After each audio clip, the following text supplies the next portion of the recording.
President Trump's words last night show a total disregard for people who aren't like him. That's what some voters in Minneapolis are saying today, a city rocked by the killing of George Floyd this spring. What did you make of the talk of Minneapolis? I thought it was despicable, really. He doesn't care about the people who are dying. He doesn't care about the black men and women who are dying unfairly by police brutality. The death of George Floyd was a tragedy, and it's a moment of reckoning for all of us. And I think you also saw that in Donald Trump's presentation today. Total disregard for people who are not of his tribe.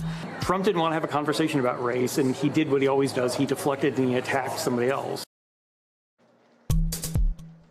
NBC News reporter Shaq Brewster joining us now from Minneapolis. Shaq, George Floyd's death still weighing so heavily on folks there. What else are voters telling you today about the president's message on race and on law and order?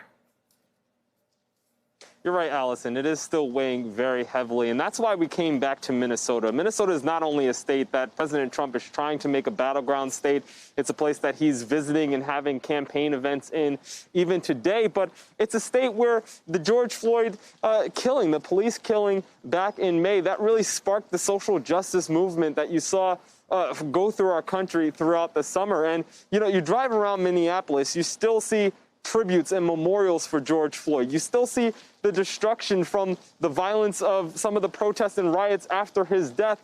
And you still, this summer, you look back at the data, there was an uptick in violence here in Minneapolis. And we knew that one of the topics of last night's debate was going to be race and violence in our city. So we wanted to talk to people here about what was going to be said and their reactions to what we heard on the debate stage. I'll tell you, while you heard some of that reaction, I went to a socially distant outdoor watch party, and that's the sound that you just played. You heard that reaction to what the president had to say, but you also heard deep frustration and really shock about his unwillingness to condemn white supremacy. I know he walked it back since then, but on the debate stage, when he had that large national audience, the president did not condemn white supremacy. Voters here did not like that. Listen to what they told me just today. The streets have to be safe, but is this the guy that's going to make it safe for us? I don't believe that. We know what his version of law and order means. I'm more interested in law and order that serves every person, not just those that have the wealthy and the well-connected, but some of those folks that look like me and a shade browner. That moment, I got deeply emotional. Tears were forming. To hear a so-called leader in our country make that kind of statement is, quite frankly, is devastating.